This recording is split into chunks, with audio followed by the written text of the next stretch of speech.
All right. Thank you. So welcome to everyone. Last year, Austin came to me with the idea of writing about Ronald Staheli. And one of the things that is not my favorite part of my job is being a part of the dissertation process. It's just not my favorite part. But when he came to me with this idea of talking to reading and learning about Ron Staheli and his work with the BYU singers, it was quite thrilling to me. And so, and the whole process has been just a real joy. It's been a thrill to work with Austin and to read such a compelling story. And Austin is now going to share that story with you, and we're excited about that, Austin. So I turn it over to you. Thank you, Dr. Fenton. First, I want to thank the members of my committee that are here, Dr. Michael Hannawalt, who came on as FSU faculty this year. Thank you so much for being a part of this, as well as Dr. Bill Fredrickson. Thank you for being such an influence since I've been here the last 3 years. Dr. Alexander Jimenez, thank you also for functioning as the university representative on my committee. And then Dr. Fenton, my major professor, who has seen me through with this project the last year and a half, essentially. I'm also so happy to see so many friends and family, as well as significant professors in my life that have been such a huge support, some of whom I've known now for many years. Thank you so much. You mean so much to me.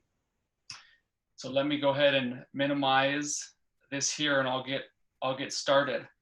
I also wanted to, let me just say before I get going here, we also have, I'm thrilled to have members of the Staheli family that are also watching. Thank you so much. This project means so much to me, and this research has just been so filling. So the title of this dissertation is Ronald J. Staheli and the Choral Art, Risking Total Commitment for an Achingly Glorious Beauty.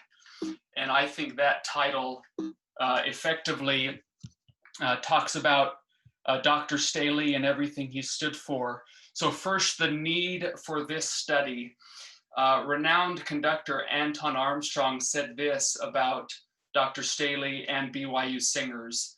The BYU singers are an exemplar. They're the highest. They are a model for all. I go back with great inspiration to work with the St. Olaf Choir that I think is one of the finest choirs in the country, but certainly the Brigham Young University Choir is a peer and one I look to for inspiration. His singers are artists of the finest order. They are a great inspiration for us all. So if it is true that in fact Ronald Staheli is a first-class musician and that his students were first-rate artists, it is essential that his methods and philosophies be shared and studied.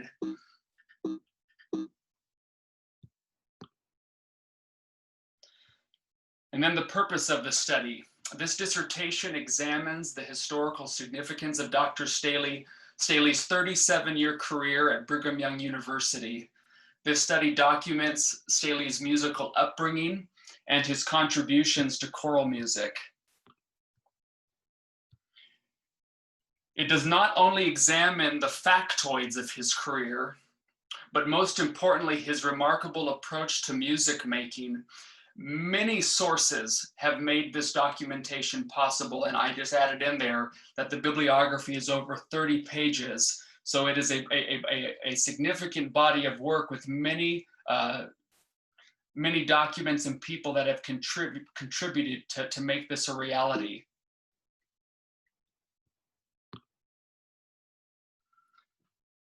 The study is organized with the following chapters. Following the introduction and the purpose and the need for the study in chapter 1, chapter 2 talks about his upbringing and significant musical influences in his life. Unfortunately, there is not time in the short time that we have for me to go over those, but they are beautifully showcased within this chapter. This also includes his growing up in small towns in southern and central Utah, specifically Enterprise, Hurricane, and Richfield, Utah, and the musical influence of his parents and others. It also explores his virtuosic piano background and how that got him going as a proficient musician as a young man. This section also details his experience as an undergraduate student at BYU, where he received a Bachelor of Arts in 1972, majoring in piano performance and music theory. He was only two requirements short of a voice degree as well, French diction and a voice recital. It also explores his introduction to serious choral conducting when he was asked by mentor John Halliday to be the assistant conductor of the large oratorio choir. And there's a picture from the 1966 BYU yearbook, the Banyan, and that arrow points directly at Dr. Staheli there as a young man, just three people over from Dr. Halliday.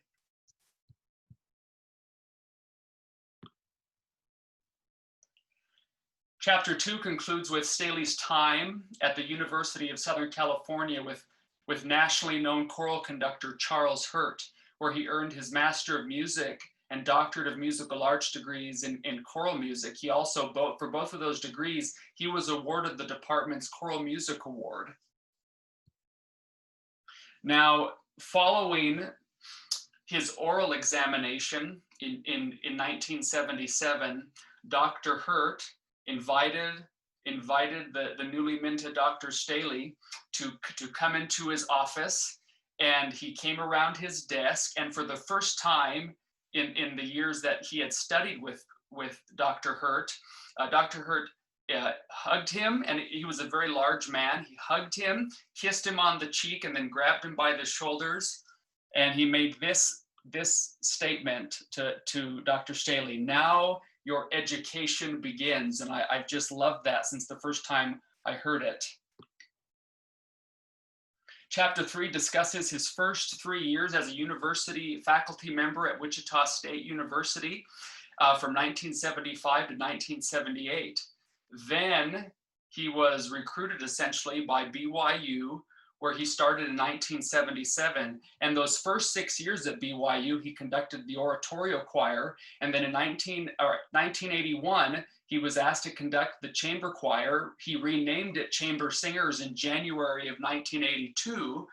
And then that group functioned as a prototype. It was a smaller ensemble, functioned as a prototype for BYU singers. He wanted a group that could do all type of repertoire, very modest staging with some narration, just wanted to play around with how he could present not just orally, but visually the ensemble and the audience experience. And then chapter 4 is the longest chapter of the dissertation by far, really going into how Brigham Young University singers came to be, and many facets, their repertoire, programming, tours, and it clearly documents the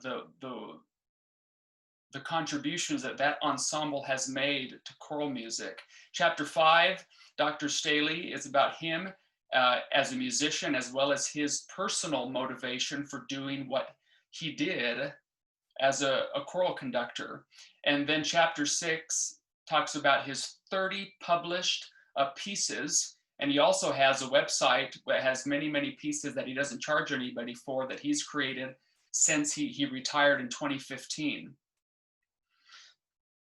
So the Brigham Young University singers, following the retirement of Ralph Woodward, who conducted the BYU a cappella choir from 1964 to 1984, Dr. Staheli was appointed by Newell Daly, the department chair, choral music division coordinator.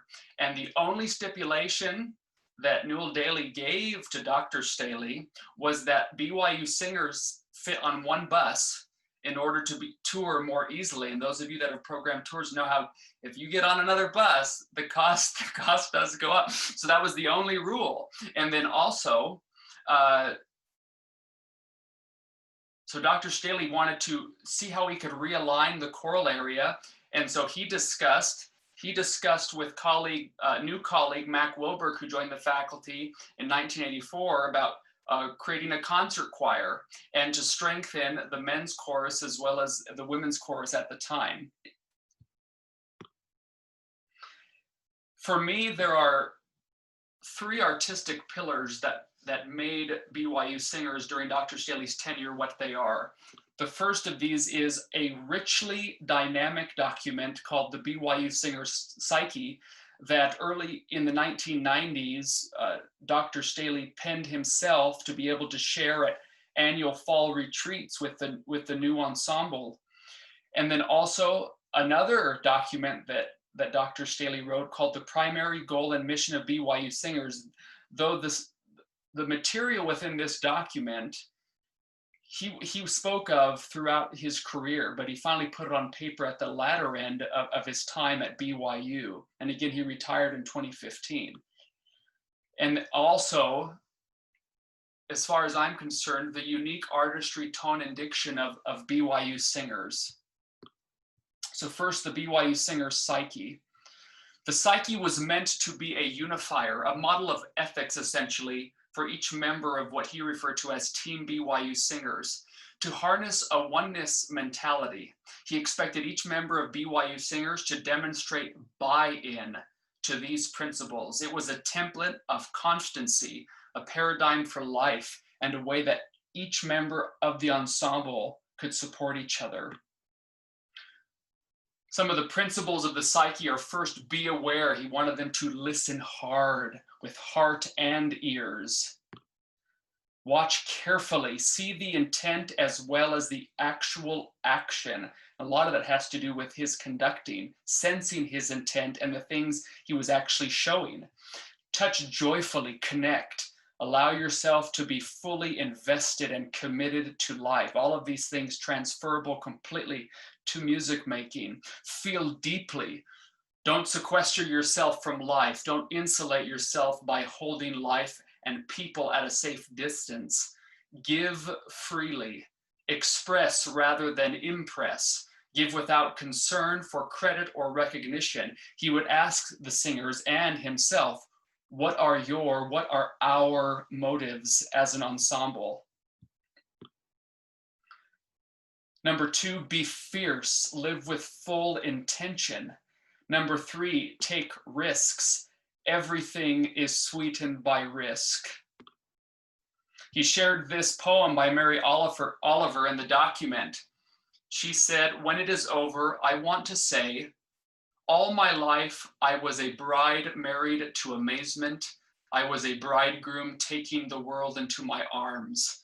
When it's over, I don't want to wonder if I have made my life something particular and real. I don't want to find myself sighing and frightened or full of argument. I don't want to end up simply having visited the world. He adamantly taught, take responsibility. He wrote, it is easy to feel sad, gloomy, put upon. One must take responsibility for her or his own outlook and risk being happy in spite of everything. Take that risk, that responsibility. Choose to feel great. Choose to be up and at life with verve and spirit. He taught them to be whole, practice wellness, be unified within yourself. Being whole involves coordination of body, mind, and heart. And then 6, be a make it happen person. Be proactive, live on purpose with full intention. And then the primary goal and mission of BYU Singers. Our goal is to be a unified, closely integrated, technically adroit, highly expressive ensemble or team, able to communicate heartfelt truth, beauty, hope, goodwill, and morality in a passionate, honest, compelling manner that captivates, lifts, and ennobles fellow singers and audience members near and far, but also our individual selves. Dr. Staheli challenged his singers to think of each performance as a gift to the listener and for themselves as an act of thanksgiving, and he cautioned them to never have the mindset of singing at people, but rather to embrace. Within this document, he wrote what he called the ideal review. So what this is following a performance that this is what he would like an audience member to go away sane if they were to write a review of the performance. And he would share this with the ensemble each fall retreat. The power of the BYU singers' performance derives from a purpose so pure, so profound, so focused that they consciously risk total commitment. They personify tact, a consequence of thorough preparation and confidence, a result of faith and trust in each other and in heavenly power. Such tact and confidence allow the singers to perform their art at a tempo sufficiently serene to allow an inherent, achingly glorious beauty to emerge eloquently. Such beauty becomes a statement so astonishingly precise and assertive that it lends their every action a surpassing moral force, very lofty, perhaps even mystical, but these are the ideals that they strove to live by as they were creating musically together. A BYU Singers alumni who happens to be a Harvard MBA said, having studied many organizations, their mission statements and others in retrospect, I cannot remember more than a handful of organizations that embodied their mission statement so utterly and completely. So another aspect of these pillars of their artistry was an effort to be unified as artists. For Staheli, artistry was a synergy between science and art. High art, he believed, cannot exist without both components. So while we have the psyche and we have the ideal review and the mission statement, there's some of that art. And now to have to infuse it with the science, the technique to make that art come alive. He said this, performances founded only in the emotion of music often become reckless, confusing, or maudlin, whereas performances based only on the science or techniques of music making are wooden, mechanical, cerebral. Some of the things he did to make sure BYU singers could technically be expressive, express their art, was while he was sitting in a, as he described it, a rather dull and frustrating faculty meeting, he decided that he was going to make some use of his time and write down the expressive principles of BYU singers, again, coming later in his career, not early, always striving to better himself and the ensemble. And this is just a few of them. Always think musical line. Make long notes interesting. And as he wrote this, he provides more information than that, but these are just short little snippets. The text must be beautifully shaped. Words work together, just like notes to make a statement. Syllables or words with several notes will almost always be sung legato, and that was just a teaser, those four. He wrote 16 of them, all found in the appendices of the dissertation. And then he always stressed in rehearsals tone and text, and this is a phrase he used constantly with his graduate students. You're never 2 steps away from tone and text. Tone and text were paramount from the first rehearsal of the piece until the final performance. This philosophy became a Staheli and BYU singers' hallmark. The purity of tone and text informed every decision made in rehearsal. Everything went back to these 2 concepts of tone and text. His good colleague, former student and then became good colleague, Gene Apolloni, said this, he was always curious about the voice. And he knew so much. He learned so much about the voice, the individual voice, how to really influence and coach an individual voice as well as the ensemble voice. He never stopped learning about the voice and what would work to get that sound. I think that was unique for him and how deeply he worked to learn how to get a sound out. So he was always interested in vocal pedagogy. He was invested in helping the singers pedagogically with their voices. And then in 2002, when BYU singers performed at the Western Division Conference of the American Choral Directors Association, Composer Eric Whitaker, and having already established a great relationship with Dr. Staheli and singers, he invited them to participate on an interest session that he presented as part of the conference. They actually performed in the morning, and directly after they had to eat lunch quickly and rush over to their 1 o'clock interest session. And during the session, an audience member asked him, "What sound are you looking for when you compose?" And he responded, pointing at BYU singers, he said, "This sound. When I compose choral music, this is the sound I have in my head. Everyone else is a departure from or variant of that sound." And then text. A former student came to him after having, let me just read what it says. A former student said this to him: "I've been at a prominent institution," I took away the name, "and we have just sung the Bach B minor Mass. And our conductor had us singing on nonsense syllables until the second to the last rehearsal, when we finally put the words to the Mass." Staheli then asked the former student, "Well, what did the performance sound like?" The former student said, "Nonsense syllables." And that was unimaginable to him, to distance oneself from the text. Some examples of how we might teach text are as follows. So instead of just singing "Weep, O mine eyes," you take every consonant, every sound, and make them as beautiful, the best that they can. So in the case of "Weep, O mine eyes," you start with the oo sound of the w consonant. "Weep, O mine eyes," and you hear the and the "n" of mine, as well as the "z" at the end. And one student even felt that Dr. Staheli was able to decide, as this former student put down to the millisecond, the consonants and how long or short they should be, because they should never be too much. They should always be just right to express the music and the text appropriately. On the Fleming piece, "Give Me Jesus," give me Jesus, and hearing the g and the v, the of me and the j of Jesus. And then we're going to hear an audio, if I can, audio recording, just a moment, if I can make it work, from "Hold On," an arrangement of his from the musical Secret Garden. When you feel your heart is pounding, and really make each one of those words come alive, as the words also inform the shape and the beauty of the phrase from beginning to end. The arc of the phrase is not just the notes, but the text as well.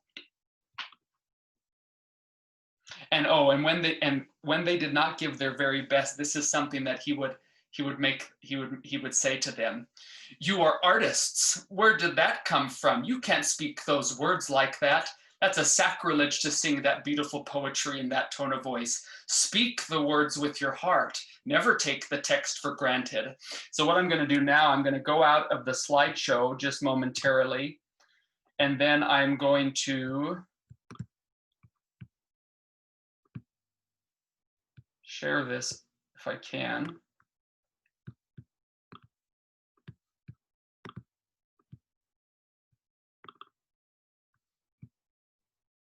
This is just a short clip from "Hold On" from Secret Garden. When you feel your heart is pounding, fear a devil's at your door.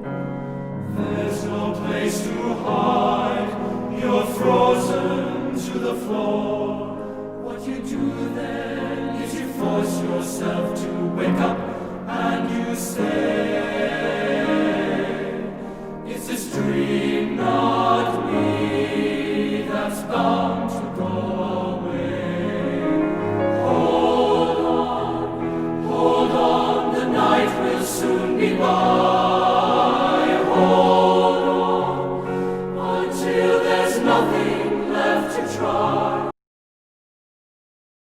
And then that recording came from this album that they released in 2000. Speaking of albums real quick, over the 31 years he conducted BYU Singers, they released 12 solo albums and 19 total. 7 of those 19 were combined with other ensembles at BYU.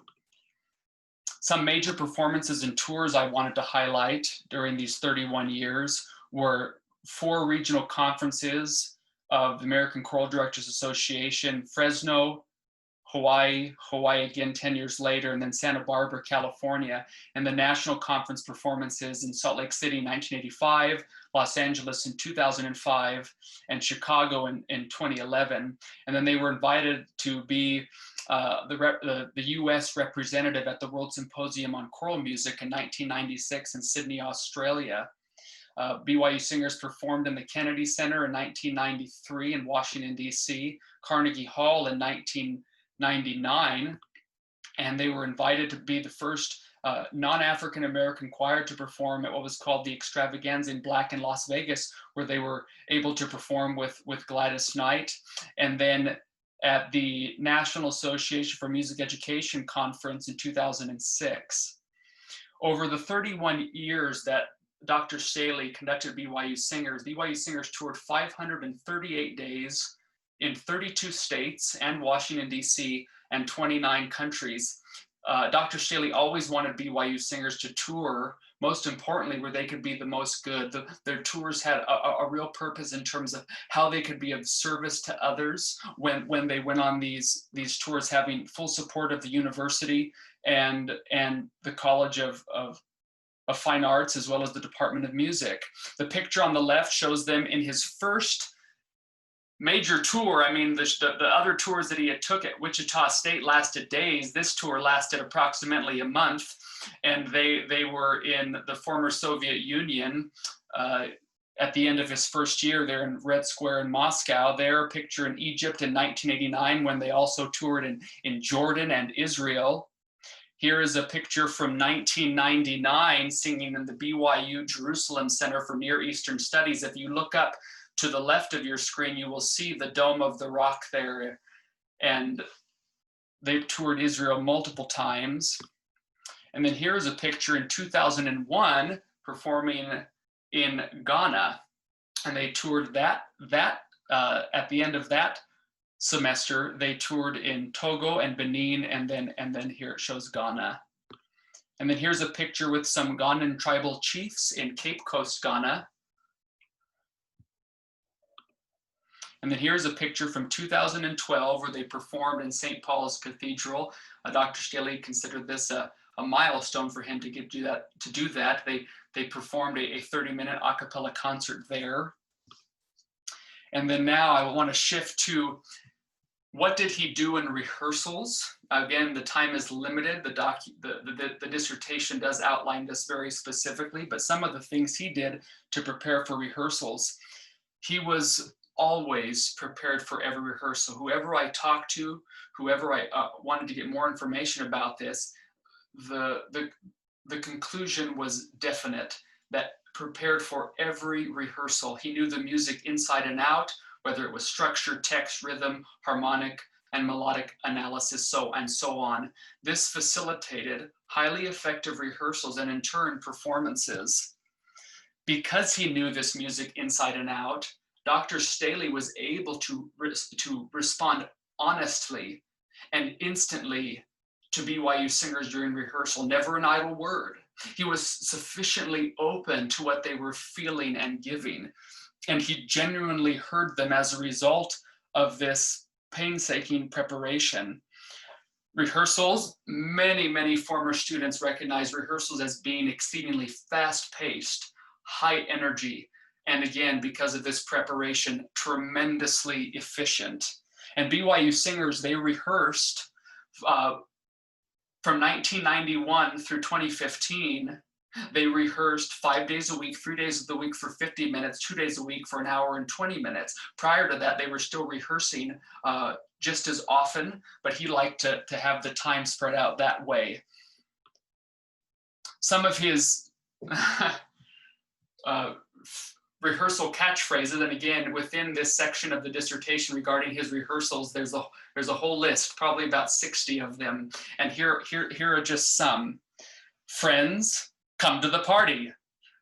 Do you understand? Say yes. The shortest pencil is better than the longest memory. Friends, this is not Sing Along with Mitch, a record from the 1970s. Come on, game, can't you do 49 things at once instead of 48? And again, he used all of these as a motivational tool. All of these were motivational tools to get them maybe to sit up a little straighter in their chairs and to buck up a little bit. Saggy pants, friend, saggy pants, referring to flat pitch. Keep the grapes in the salad. Gang, keep your junior mints in the box. Belly up to the bar, boys. Then, fabulous, friends, just fabulous. Now, again, I love you so much.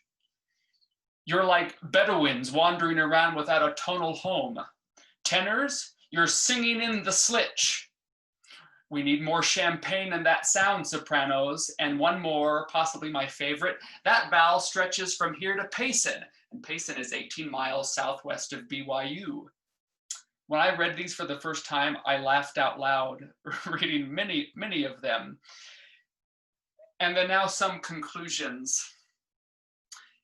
In describing Dr. Staheli's standard for his students, longtime friend and dear colleague Rosalind Hall observed, he always did it with love, and he always did it with such pure motives. He was always about the music. It was not about him.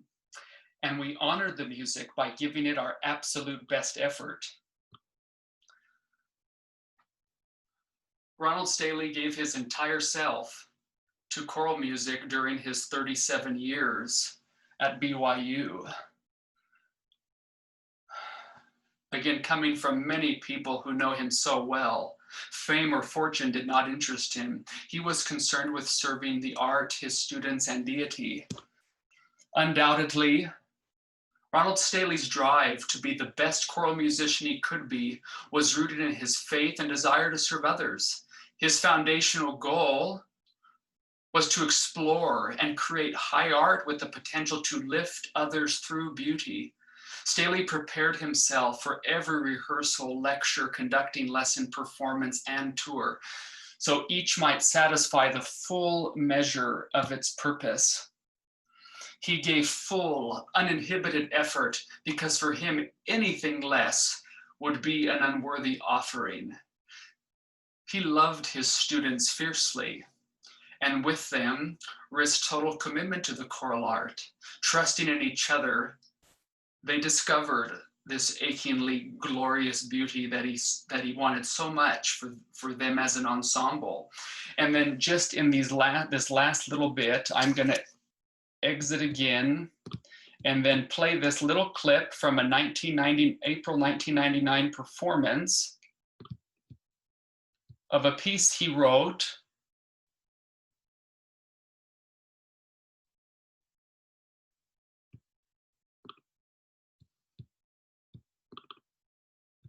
that honored his son, RJ, who was tragically killed in a car accident in September of 1996. And this piece is Peace Like a River.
a fitting conclusion.